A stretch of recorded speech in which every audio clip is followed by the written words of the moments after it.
everyone. Welcome, everyone, to the Around the Ballpark podcast. I am so excited to be here with you once again, alongside Darren Redmond, my brother. And then today we have Sean Schofield. Sean, hold on. Did he just give me the finger? Did he just give me the finger? So. That's what you're the umpire. You're the karate chop. I didn't want to say anything. Former professional baseball umpire. He's going to share not just what that experience was like, but what that experience has meant for him personally and his family as well. Big Yankee fan as well. As you may or may not know by now, Darren and myself are diehard Met fans. Go Mets! Got the much needed win today over the St. Louis Cardinals in the 11th inning. So excited about not getting swept there. But Sean, thank you so much for being on with us, and love to just kind of introduce yourself. Like you said, you're past umpiring and what you do now. But hold on. But first, certainly. Did you know that today's episode is brought to you by Nashville Tax Solutions? Let me tell you a little bit about it, because I know you heard and you're wondering. Because, just because we passed tax day, most people, a lot of people, they file for extensions, or they forget something, or things come in late. What's a 1099? I don't know. You're at third base. So just a lot of stuff going on. But in the heart of Palm Bay, Florida, where the sun meets the sky, unless it's raining, of course, there is Nashville Tax Solutions. Whether you need to file years of missing returns, a current year's returns, relief from a tax, a lien, or a levy, introducing Nashville Tax Solutions, your trusted partner in tax resolution industry. Really wonderful organization. And Nashville Tax Solutions, they understand that there's stress and there's confusion, and you think the world's going to end. It's not. Just be transparent. Go to Nashville Tax Solutions, and they will help you. Just recently I talked to somebody from had a situation that Nashville Tax Solution helped them with. And it was really, really a wonderful thing. And they the fear is, we all know fear and stress can kill. And it has a bad effect on marriages and on lives, and nobody wants tax liens. And Christopher Bennett and everybody at Nashville Tax Solutions really, really get the job done. They're experts in the field, and they will help you through that nightmare. So please call Nashville Tax Solutions at 615-502-2250, and check out their website at nashvilletaxsolutions.com, or send them an email at info@nashvilletaxsolutions.com. Nashville Tax Solutions, where tax resolution is achieved. Well done. Thank you. Thank you. I just got so excited. I appreciate you sharing that. And so without further ado, go ahead, Sean, if you wouldn't mind, just like you said, just talk a little about yourself and the impact that being a professional umpire has meant to yourself personally and to your family. Well, Darren and Mike, thanks so much for having me. I really appreciate it. Basically, I went to college at the University of Scranton, Pennsylvania. I graduated with a degree in accounting in 2001. Anxious to get started in a career in accounting in the big city of Manhattan. And subsequent, obviously, everyone knows what happened on September 11th, and kind of changed my career path a little bit. Certain things transpired. I had a friend who was moving down to Florida to go to umpire school. And I'm like, I played baseball my entire high school, career. I'm a huge Yankee fan, like you guys have mentioned. Love the game, always have. My family does. My mom's maybe a bigger baseball fan than I am. And I just went down to umpire school, and I guess the rest is history. Once you go to umpire school, you get ranked and you get sent to Cocoa Beach. And then once that happens, you get assigned to a different league, and rest is history. 17 years later. Well, that was 2001, but I got out in 2019. Subsequent to that, I really wasn't sure what to do, but my fiance and I were talking about what my next step was going to be, and we came across I guess not an ad, but a job application for job posting for assistant front office manager for a hotel, and I've spent 2/3 of my years in hotels because of being on the road all the time. So I knew what it was like to be on this side of it, and I figured if I could go ahead and learn the systems, and I would be relatively successful at that. And, here I sit in the hotel that I'm front office manager of now. So it's been kind of an interesting story. And little do they know the deal with somebody who is a bona fide expert at conflict resolution. I mean, that's That what not you true. do. That, and I got to tell you as well, Darren, patience. Patience is something Yes. that's huge. And, and I learned that from baseball. So there's when Mike told me, Mike does so many of our bookings and he's so good at it. And when he mentioned that we were going to talk to you today, I was so enthralled with doing that because people, for a variety of reasons, and you touched on them, and they may surprise you, but people don't know the grind. You talk about going to umpire school, but I mean, you're doing high school, you're doing Division III, lower level Division III, Division II, Division I. I played Division III football. I coached Division III football. I coached Division I softball, and I coached high school softball, head coach. And you guys just get in the car, bad food, bad hotels, and just you deal with. I'm sorry, the garbage that helicopter parents and people who how do you deal? Seriously, how do you deal with that? When you're going through, because you're not making a lot of money at that point. You're just not. No, you've got to be able to compartmentalize. You have to go ahead and just leave everything on the field. You can't take things personally.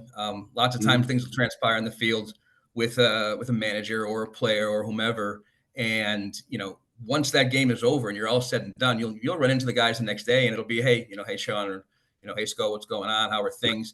You got to put it behind you. You got to turn the page. If you don't do that, you learn. And I learned relatively early on that if you the restless nights and maybe a temper here or there growing up because you don't know how to you don't know what it's like to get yelled at or to be involved in situations that could mean life or death for these guys. If you miss a call that we all know.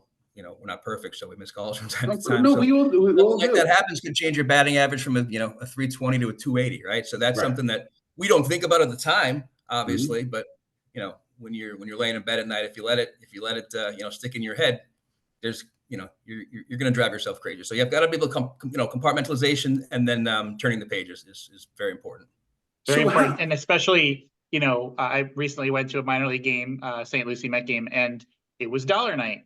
And so everybody's having a good time, but those beers started kicking into some of the folks sitting in front of us. And fourth inning becomes the fifth inning, becomes last call. And all of a sudden they're belligerent, every call that's called a ball, oh, come on. Yeah. So do you have that tunnel vision? I mean, you hear it, but you're just prone to not react anymore at this point. I know it sounds strange and almost cliched, but there's a zone that you kind of get into, particularly when you're calling balls and strikes. If you let the external distractions get to you, these guys are fast. That baseball moves quicker than anything. I mean, that's the one thing that impresses me more than anything else anymore is just the ability that you can take a 3.5-inch sphere and just put a little pressure here and a little arm torque there, and you make it 97-mile-an-hour slider. So it's you have to be able to zone in. Yeah, and unfortunately, as an umpire, it's basically a thankless job, unfortunately, because you know the name Angel Hernandez, right? Everybody knows the name. Sure. And missed call after missed call, whatnot. But unfortunately, he almost to a degree lumps every umpire in with him sometimes. And so, like me personally, I play at a co-ed softball level. That's nothing. But I make it a point at the end of the game, like, thank you for being here. I appreciate it. Because they're not getting compliment. No player is really going to go up to them and be like, "Hey, good game." What it's hopefully that happened to you at some point. It does. It does. It does happen. Particularly with your catchers. You deal with these guys. Sometimes 2.5, 3 hours. They're there working with you. They want those pitches. They want those pitches on the outer third, right? They're working to frame the pitch. They're working hard for their pitcher. And they're kind of the buffer between myself and the pitcher. Great point. Gets a call he doesn't like, the catcher's going to be there and say, where'd you have that pitch, Sean? I say, a little way. Try to bring it back in. Sure. Bring it back in a little bit, half inch. That could make the difference between a ball and a strike. And, some of these guys, some of these catchers, they're quick with their hands, man. They are very quick with their hands. It's framing. And, you don't want to be wearing baseballs all day. So you rely on them. You really do. And so you become pretty close. And in the leagues leagues have been in, eight teams to, 22 teams. So you see a lot of the same guys all the time, and mostly, no matter how you start the game, you're always going to see the home catcher. So that's a guy you're going to see, 140 games. So, I mean, I was up until I moved to Cape Cod for the last 4 years. I love Cape Cod. I love, come on up, dinner on me, seriously. And seriously, because I eat almost every day. So, that's good. Yes. But it's great Cape Cod League. It's oh wonderful. My gosh. Such pure baseball. That is such a joy to watch. I know in one of the leagues that I was in, we actually went out and instructed some of the umpires in the Cape Cod League, and just to be around those guys, they just love the game. So many big league ball players came from that league, and just to see because they really enjoy doing it. They appreciate what the Cape Cod League is, and boy, they're good. That's some really, really good baseball. And Michael, did you know this, Mike? Did you know this? You know what the price of a ticket is? Let's go for $22. Zero. Okay. Zero. It's free. Walk up and watch. It's unbelievable. That's unbelievable. And okay. And they're great talent. They're all ingrained, in the cities in which they're playing, right? I mean, Chatham is where my family has a home, so the Chatham A's. Yeah, I'm in Mashpee. Oh, okay, great, sure, yeah. And it's just, I mean, it blows my mind. The way they sponsor the family sponsors the team. Things like it's just so cool. It's just it's old school, and it's their first time, for the most part now. I mean, I guess maybe not now because of all the different travel involved that's in play. But for a lot of these guys, when I was coming up, that was the first time they're swinging a wooden bat. So you got you're swinging a wooden bat compared to an aluminum bat, huge difference. You got to hit that barrel, right? So if you don't, your power's going to dwindle, and you're not going to be able to spray as much. So. No, definitely not. Watching guys that came up through the Cape Cod League and just making the adjustment, that's what we always say is fun to watch. Yeah, I mean, because where I live in Mashpee, I'm really on the border of Cotuit, and so I go to see the Cotuit Kettlers all the time, and see some of the umpires and some of the players and the local places to eat, and it's just They're always there. And I bring that up because for the last couple of years, I was the head of hockey operations for the Fresno Monsters of the USPHL rather. And I bring that up because you would yell at a referee, the linesman, vis-a-vis umpires, use that, screaming, yelling. And what people don't understand is it's not an act, but they're doing their job, we're doing our job, and we're having a beer after the game. And if you do it any other way, you're just going to drive yourself crazy. Correct. And quick side note too, I was a big AHL. I grew up in Scranton, Pennsylvania. We had the the baby Penguins. Sure, those AHL referees, those NHL referees, man, you gotta skate forwards, backwards. You gotta be jumping on the boards to be able to get out of the way of the puck. I know. I personally think the hardest thing to do officiating wise is calling balls and strikes, and I say that. I think so too, 100%. But overall, the way that these guys breaking up fights, are you kidding me? Let them go when they hit the ground, then 14 more guys come out. I mean, it's crazy. Our fights, baseball fights, you guys know it. It's a lot of pushing and shoving. And my fiance says all the time, talks about the Jason Varitek, Alex Rodriguez. Just hit the guy if you're upset with him. Don't push him in the face. So it's that's right. I mean, the best part of that, the most physical was Don Zimmer getting pushed by. Oh yeah, well that's another fight that her and I have quite often. 2004 was not my favorite year. I was. We just talked about it on the way up here. I couldn't sleep the night before. It was like a bad baseball game, and I was just a fan, and it was terrible. That was such a terrible, because I had so many friends who are Red Sox fans, and I'm still hearing about it. So, I bet, There's a lot of Yankee fans in Cape Cod, by the way. More than you think. There's a lot of Yankee fans here in Cape Cod. I live with a few. That's really, but some of the fights too that we see on the diamond, like the bullpen emptying out, like. There's 26 men in each dugout. Okay, so it's a little overkill. You see, one might get a little bit too close to comfort, and everyone just goes at it. Just happens way too often for my liking. But so I have a fun one here. So this happens. Really funny. Sure. Oh, I'm sorry. I'm going to talk over you. What's really funny, but by the time that the bullpen guys get to the middle, the script, it's over. I mean, 95% it's done. What are we doing standing here? Come on, just they just want their time on the field. Yeah. Our job is to get in front of if it's the hitter going after the pitcher. And I had a guy once, and I just kind of grabbed him around the waist. I mean, these guys are just ripped, right? They're built like a brick S house, right? They're just huge.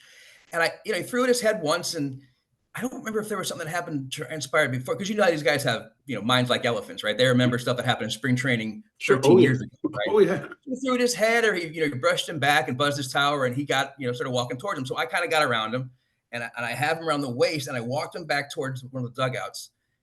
And the next thing you know, bench is empty, the bullpen empties, and he looks down at me and he says, "Sean, what the hell are they doing out there?" Because they're just not even the guy who's involved in the fight, who's starting the fight.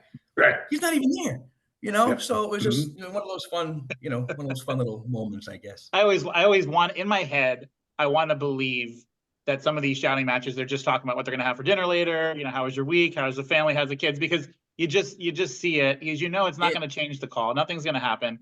But just watching at home, sometimes if the mic's not close enough, you just kind of just in your head, you start developing this story of what it would be like, And to be completely candid, that actually happened once. I'm sure you guys are familiar with the name Butch Hobson, right? Sure. Yeah. Yeah. Years. He was managing a team in Nashua, New Hampshire. Super great guy.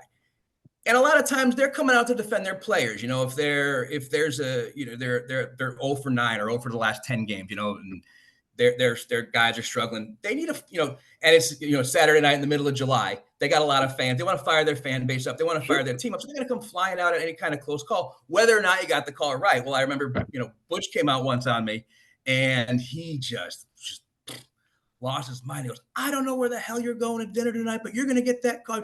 I can't believe you got that call right." And he's going on and on, and I'm kind of going, "I've never heard it before," right? So he says, we went off, and he said, "I guess we're going to do this little dance." And we did this little dance, and, he very respectful. He didn't never come close to me, never touched me, never spit on me, but he got his team fired up, and, it works. Little things like that. Dirt a little bit. Yep. Yeah. So I have, it's part of the game, the game.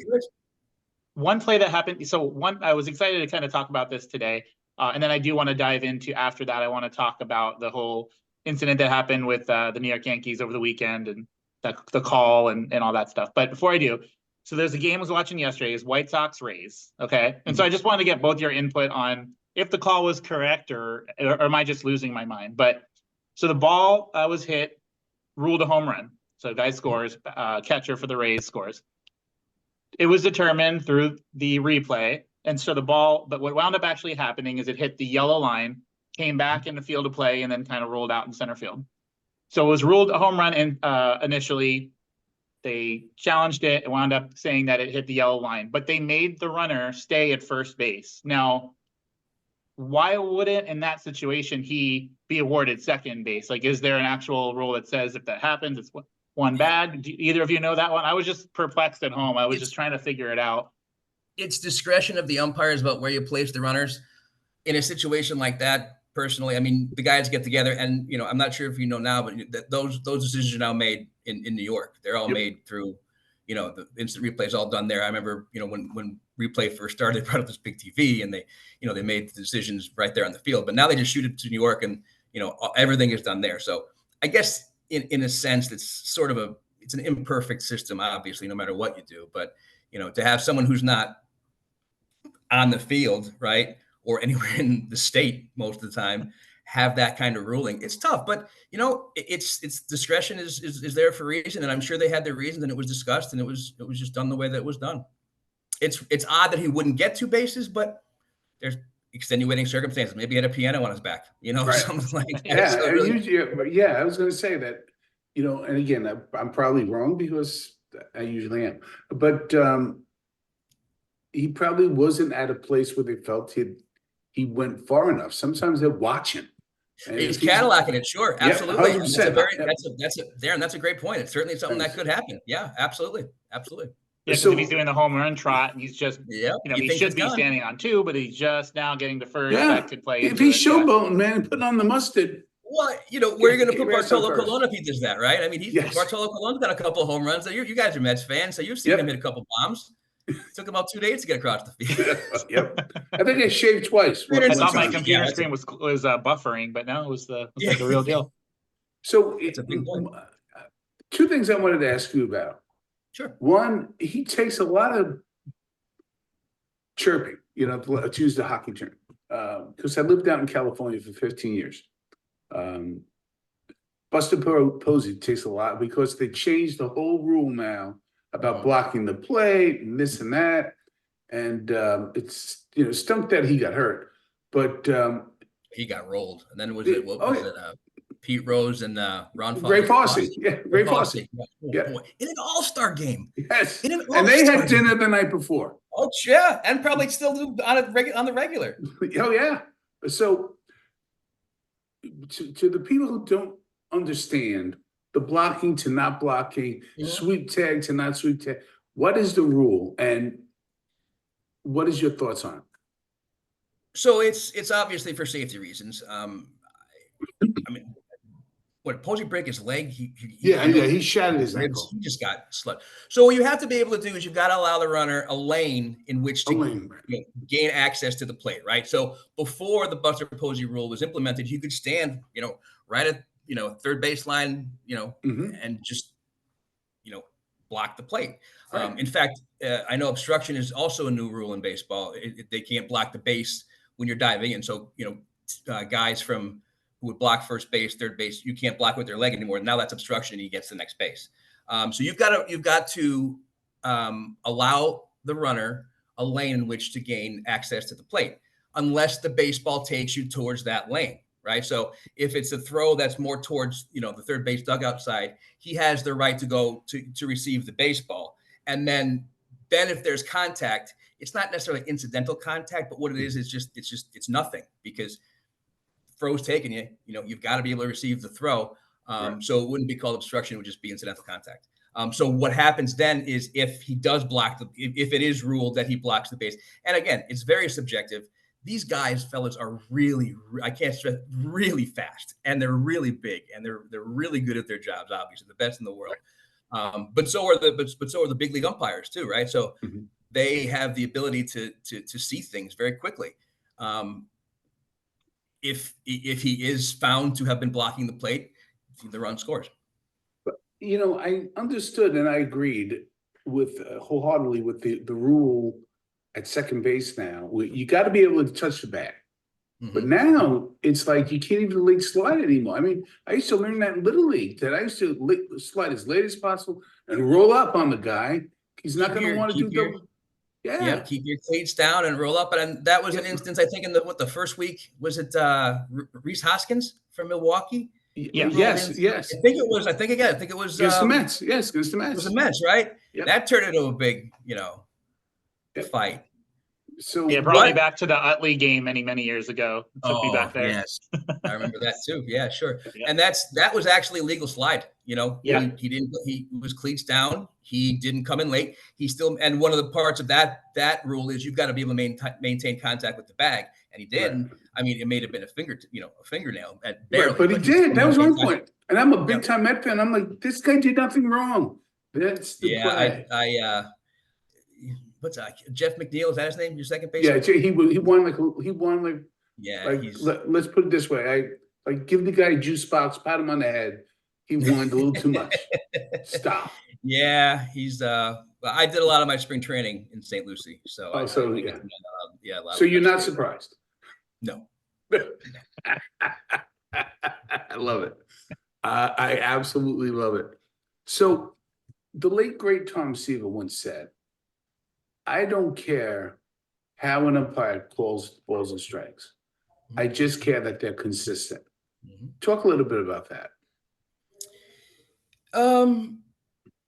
It's somewhat, that's what they ask for. I mean, it's pretty simply put. They just want to be consistent. A lot of that has to do with how good the pitcher is on one particular day. How the catcher, and again, it's a lot of how the catcher's receiving the baseball. If he's trying to frame it, catcher goes, Sean, where's that pitch? It's not the same place you had it, away. Just stick it and you might get it, right? So consistency is the biggest thing that they all ask for. And, we're always, that's what we strive for. Strive for perfection. You see 300 pitches a day, you're not going to get them all right. I mean, it does happen recently. Some of the guys now, they are just absolute nails. It's fun to watch, and you can see with the technology now with pitch track and things like that they can tell you which lace of the baseball hit the rule is any part of the baseball hits any part of the strike zone, it's a strike, right? So that one little lace could be touching the strike zone, and but it's if you can develop a rapport and rhythm, right? Mhm. As long as you can keep the game going, you don't want to be standing around. There's nothing a pitcher wants to do more than unless you're Sonny Gray, I guess, because Sonny Gray, oh boy, he's a human rain delay. Yes, he really is. You want guys like Mark Burley, right? Mark Burley was. He gets up there, standing on the rubber, ready to pitch the second he receives the baseball. Yeah, that's the let's go. That's going to keep you in a rhythm. That's going to keep you in the zone, and that's going to assure. It's not going to ensure consistency, but it's going to be able to provide a good road to consistency. Nice. Yeah, well said. Yep. And so to touch base, I know we have a few minutes left here, but wanted to just quick thoughts, both of you, on the infamous now from this past weekend, Aaron Boone ejection, if you will, from the fans' comments, whatnot. What was your first initial reaction when you saw that? Well, Hunter, I went to Wendell Stats umpire school, so I know Hunter pretty well. And he's as prideful as anybody else. Man, I've never called a game in Yankee Stadium, so I can't tell you how loud it is or how quiet. The majority of the minor league ballparks that I used to work in, you could hear a peanut shell hit the ground, right? Because there's so few people. If you have an argument, the guys turn the music up so nobody hears anybody cursing, right? So there's a lot going on there. And he literally was right above Aaron Boone. And, again, I hate to say it, and I'm not saying this is the thought process of the umpires now, but Aaron Boone has a bit of a reputation, right? He's got 36 yeah, 30-something ejections, correct? Yeah, 36 ejections, and that's the most in the big leagues by far. So it's not far off to say that he might have thought it was Aaron Boone, right? Because he was chirping back and forth, and Aaron made a comment about something. It's 6 pitches in or 7 pitches in or whatever it was. What are you doing? Right? If you want to get on me on the 6th inning about that pitch that's away or that's down and I'm missing it, okay, give me a chance to get adjusted first. Right. So, I'm not saying that it was the proper. Obviously, we now know, being hindsight being 20/20 and everything. We now know that it was the fan. So, but you can't see. You're zoned in. You really can't pay attention. And I know the whole thing about he has rabbit ears but you hear things, and especially that early on. If you're starting about the zone, you're starting about something that early on, it's going to stick in your head. And it's just because it was the fan. It was an unfortunate thing to happen. Obviously, that's what we all, we never want that to happen, obviously. And I know Hunter feels terribly about it. I'm sure, I'm sure. So I shared this story, and I don't want to talk the Yankees real quick, but I shared this story last week, and I wanted to get your impression of it, and if you had something similar. The late, great Ron Luciano once said, when he was on the Johnny Carson show, that he was, and he wrote about this in his book, he was calling a game, Nolan Ryan was pitching in the twilight, and back when they had Monday Night Baseball. Oh, right. I remember that, sure, yeah. Yes. And he said, the pitch came in, and he said, quote, ball sounded low. So without giving yourself or any detail, you ever have a situation where it was no, yeah. Because if the ball isn't caught right, if you're hit, if you want to get that ball, and we went to the Yankee spring training game this year, and just listen to my fiance, which by the way is huge for me, is a huge baseball fan, and beautiful. Unfortunately a huge Red Sox fan, but there is that. So we're a house divided, to be sure, but the pop of the glove, just one of the coolest sounds in the world, right? Especially when you have a good bullpen that you can hear and it echoes, and it's just something so cool about that. But if it's not caught properly, yeah, I can see how it would come. It sounded down, yeah. Oh, mm-hmm. I mean, I understand it. I don't think it's ever happened to me where I had that situation. I've missed pitches before. Right. I've left pitches out there, that come in shoulder and then it just kind of drops in the strike zone. You're like, what the hell did I do? It's still up here. You're leaving it out here, not tracking the baseball into the mid. Right. And you call it a strike, and then the whole dugout burns down, and turns into absolutely. And I got to ask you, because we know about, everyone has their take on pitch clocks and potentially leading to more Tommy John surgeries, but I want to get the umpire perspective. For me personally, I feel like I would have an anxiety attack as an umpire every at bat where I got to remember, like, oh yeah, it's the 10-second mark, I got to do this, or it's the 12-second mark, the batter can't be standing there. Like, I know that was after your time, but like if you were in it now, like how do you think you would handle that? Because to me, I feel like I would just be thinking about that in my head, looking at the clock and forgetting to focus on where the pitch landed.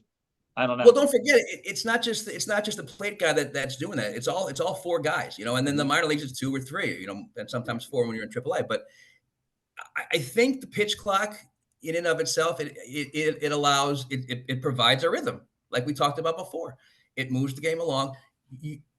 Honestly, when you're back there, you don't really think about it. You're keeping an eye on it, and it'll start, you know, it gets down to 3 and 2, and you'll pay attention to it, but it doesn't really affect, you're still zoned in, you know. There's the timeouts for the batters. Now I know that they're recorded by the guys on base, the guys on the bases. So first and foremost, your job is to call balls and strikes, and of course you want to enforce all the rules. And I think a lot of people assume that if it gets right down to that 1 second, it's kind of like, you know, when you snap it in football, right? There's that 1 second, that half a second difference between, you know, the play clock and what, you know, the snap. It's not going to be, you know, you're not going to stop a pitch because it's, you know, a half second, right? So it's just something that you just get used to it. It's just, it's there now. And it does take some time, obviously. This is what, the second year, I think, third year. Yeah, but they've had, you know what? But the pitch clock, they've been doing it in minor leagues now for a little bit of time. Quite a while. Yeah, we work with the pitch clock, and you can. And what a lot of people might not know is you can stop the pitch clock. You know, you wave, you stop the pitch clock, and there's a guy. You know where the guy is. I mean, obviously in big league stadiums, it's way up there. You know, especially if you're in Washington. I'm not sure if you've ever been to the National Stadium, but that press box is on the moon. But you know, in minor league ballparks, he's got a little red card that you see where he is, and you wave him off, and you spin it when you want to start the clock back up. So there's always communication, and anybody can call it. It's not just the plate guy. You know, I covered the Fresno Grizzlies for about 5 years, and when they were Division AAA, then now they're Single A with the Rockies right now. But I was with them when they were with the Giants, with the Astros, and with the Nationals. In fact, big league. That's a big league. It's a big stadium. But here's the amazing thing. I was surprised, again, a little inside baseball, no pun intended. I'm surprised at how much the umpires relay messages or talk to the official scorers and the press box, because that's where I was sitting. Talk about that a little bit. Well, I mean, you get your lineup card at the start of the game. You're in charge of keeping the lineup. Every score has got to go through the home plate umpire. And then you, especially for pitchers, you know, you wave him in, you put him in the game. He's technically not in the game unless he checks in with the home plate umpire. That's it. So right. So what happens? But there's obviously going to be times where there's unreported substitutions. And what then happens then, once the first pitch is thrown subsequent to his entry into the game, he ends up he's automatically he's official, so to speak. So you know you've got to you just relay everything, and you know there's ways that you can tell them, like if you point to the area between third base, so they know it's shortstop, you know, or you kind of throw your hand so they know it's an outfielder rather than an infielder. Let's face it, you know, everybody knows if less than 3 runs, you're bringing the closer in the 8th and set up guy in this, or the 9th, set up guy in the 8th, things like that. So it's just a way to keep things organized, and it's all on that scorecard. Yeah. Mike, I know we want to talk a little Yankees before we go, and do you know that Rizzo just hit his 300th home run today? Yes. Did he today? Nice. Today. I know he's hit 3 in his last 5 games, so that's pretty. Yeah, he's raking pretty good right now. Yeah, my Verdugo's actually ripping it up pretty well too. He jumped in the 4 slot yesterday, so that was fun to see. You know what's funny with the Yankees? So I've done a couple spring games and just observing. It's funny to me because the Yankees are the one team when you're watching them at your home spring training stadium that you're not going to see anybody.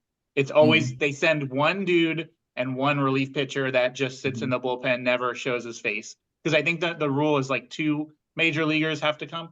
So for whatever reason with the Yankees this spring, I think it was Anthony Volpe, the shortstop, was the only Volpe one. traveled a lot. Yeah, Volpe Yeah, was down he in was St. the one Lucie. that every home game they'd have their entire lineup, but poor Anthony be sitting on the bench because he's traveling to the next city. Yeah. I don't know why that is, but just wanted to share that. So, but what would you getting into Yankees? So here's a tough one right now. It doesn't have to be Yankees, but just as a baseball fan, right now you can start a franchise, and we're wrapping up here in the next 2-3 minutes. But you can start a franchise right now. You get one pitcher and you get one batter right now. Who would those two individuals be?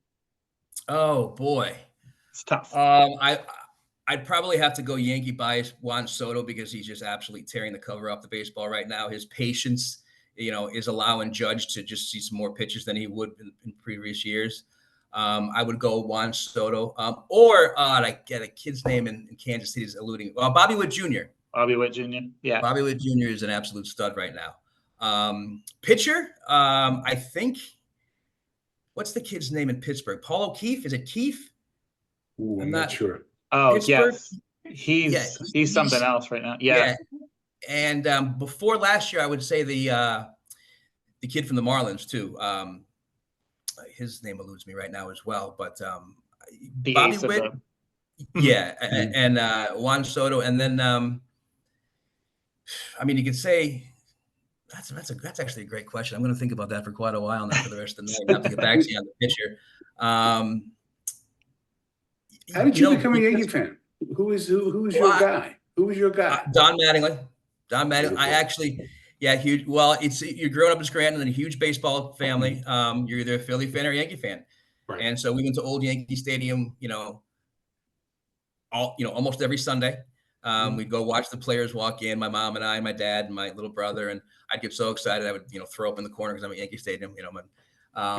Yankee Stadium, nobody noticed. I've been there. Yeah. Oh no. Well, then of course I went on a bus trip with my family, and my mom showed all my friends where I grew up. Yankee Stadium. But and then so Don Mattingly was just. I was a righty when I was playing, so but I'd always, dig in. You always look at his shirt up here like this a little bit. Oh, sure. Try and get that kind of, that back, the back foot loading right there. And real funny, real quick. I have never met him. I saw him walking around Jupiter at Marlins camp, and I just turned it away and walked away because I didn't want to be a fan, but I get that. I wouldn't know what to say to him. I wouldn't know what to say to him. Well, you both can rock a mustache. That's good. Yeah, try. But I think between him and Keith Hernandez, they had the mustache down. What's really funny is a good buddy of mine's a huge Keith Hernandez fan, and we have fights on the regular about who is better. Neither one of them in the Hall of Fame, of course, but which is amazing to me. And I know this sounds sacrilegious, but I think they both should be in. But Mattingly even over Hernandez because. I wish someone was here to hear that. And I'll tell you what. Did you hear that? Understand, they both should be in, but Keith finished under 300. Yeah. Mine was 307, I believe. Yep. And, he did the smart thing, because the talent was declining because of the injury. He left above 300, and unfortunately for Keith, understanding Keith should be in there because he was clutch. And he had 900,000 gold gloves in a row. I forget what it was. He sure did. Mattingly had a lot too, though. I think Mattingly had 11. Yeah, they both had plenty. But I want to ask you, as a Yankee fan, current Yankee team, how do you look at Stanton as a Yankee? Oh, it's the back end of that contract's going to be frightening. Right. I don't know how many. I don't have the numbers in front of me to be able to speak intelligently about the numbers, but I think it's somewhere. It's an astronomical number. He's regressing, obviously. I mean, take the three of us, to speak about that. We, a novice can see that. What's funny is he got in really great shape this year, right? Like he came in spring training, he was cut. He was, looking good. You would think, and I mean. Boy, he can hit a baseball a very, very long way. He's a relegated to, he's a DH now. 100%. That's all. You won't see him, play in a position anymore. So I think there's a lot to be said about that as well. I think guys, unless you're Edgar Martinez, and this, he's a, he's a unicorn. He's a unicorn. Yeah, he's the outlier to be sure. Yeah. But I think there's something to be said about playing every day. Playing in the field and getting up there and staying in a rhythm. I think a lot of DHs. I think Joey Votto's a DH now up in Toronto. If he can stay healthy, I think if he can stay healthy, Stanton's going to be an asset. But a couple of years down the road, man, that contract's going to be right around their necks. Excuse me. If they could only just adjust that contract to get paid per game you play in, because wouldn't that be nice? Yeah, but I think nice. Garrett Cole would have something to say about that as well too. So. Yes. I think Juan Soto with the Yankees, he should be their top priority to sign. Yes. I think it's a nice fit. Juan Soto in right field. If he's one and done, that would be a big shame. Regardless of how the Yankees finish, not finish, he should, at his age, he should be locked up for. He should get the Atlanta Braves treatment and just lock up all their guys long term. Yeah, they do that. The Braves do that very well. I still think the Atlanta Braves are the best team in baseball. They're so good. They're stacked. Dodgers, obviously, they got the first four best hitters. I can't imagine how you can pitch to those four guys. That's just. Then help me with this. One, why is Dale Murphy not in the Hall of Fame, which amazes me. But now again, I'm older than both of you, obviously, but I'm perplexed about the Braves. The team now, I think, is in a lot of ways better than the team that everybody loved that won the division 10 years in a row, whatever it was. They only won one World Series. What happened there? Yep. One World Series. Yep. It was the year the Yankees didn't win, right? 96? Yes. Yep. So I don't know. They let somebody else play that year. Yep. Yeah. They needed a chance, right? So that was a fun couple of years. In the 2000s, that was so cool. Oh yeah. But that'll teach you to be, as a Mets fan, we were humbled many a times watching, Benitez or somebody blow it in the ninth and seeing the tomahawk chop and just walking off in shame time and time again. Oof. It always amazed me. The Mets had such great pitching, and I gotta, I was fortunate enough to see all those guys. Syndergaard and DeGrom and guys like that. They're just so good. Syndergaard has a 97-mile-an-hour slider that I don't even know. Like it's filthy. There's nothing other. Seeing him up and close in person, he's Thor. I mean, that's just not a nickname. He's huge. So. And what can you do? And he couldn't stay healthy. And who showed? I've always said Wheeler. I thought was the best one of them all. And he's pitching great this year. He's pitching great. Yeah, that was such a bad move getting rid of him because you knew that he had something, and that was not getting that injured. The man could throw. It's interesting. We talk about these guys, but I know we got to wrap up. But there's only one Mariano Rivera. Oh, yes. Only one, and he's here. Silent assassin. Oh, absolutely. But I tell you, nobody talks about Franco was not a bad reliever. He'd give you a heart attack, but at least unlike Benitez, he got the outs. Yes. He was certainly fun to watch. Yes. Yeah. Now, let me ask you about him for a second. If you remember what he threw, that ball ended up in the catcher's mitt outside the strike zone, all the time low. But it was crossing the plate, I guess. It looked good. Well, that was back in the day before Stat Tracker or Pitch Tracker, and get away with. That's true. Tom Glavine just expanding the strike zone inch by inch by inch. I mean, I've seen video. I think it was the Marlins. Glavine was throwing, or Maddox was throwing. Probably Glavine too, but Maddox was throwing, and I swear that baseball was a baseball and a half outside. Like you can't do that now. There's no way in hell you can do it. You really couldn't even do it then.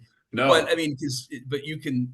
I remember that. I saw that. You have eyes, the TV, and I know the camera is slanted a little bit to left center field, but not that far, right? So it was that was fun to watch. Though that was an amazing set of pitchers too. Oh, they were great. I mean, you kidding? I mean, and nobody complained because you had guys going from starters to relievers back to starters. They were a very dominant team. Yeah. But this has been a lot of fun, Sean. Thank you again so much. I know our time is up here today, but outstanding. And Sean, I'm actually very local to you. I think I'm about 15, 20 minutes from where you are. Because I'm actually in Palm Bay, Florida myself. So Hopefully yeah. sometime this year we'll get to meet up and Stop continue the by. Love to buy you conversation. guys a beer. Absolutely, for sure. I know I pushed it back and I was a little late, so the first round's for sure on Please, me. don't worry. Please, that's enough for you, kid. And when you come up to Cape Cod, the beer and the dinner is on me, and a couple of cigars along the way. And make sure you both come down to the Crown Plaza Melbourne Oceanfront, where you got the front office manager here. We'll take very good care of you. My team is Crown fantastic. Plaza is exceptional, especially there. Yeah, No I've been to question, your no location, question. I think 2 or 3 times in years past, for not got to stay there yet, just for various outings, and always a great time. So Consider it definitely open will as be an back. invitation.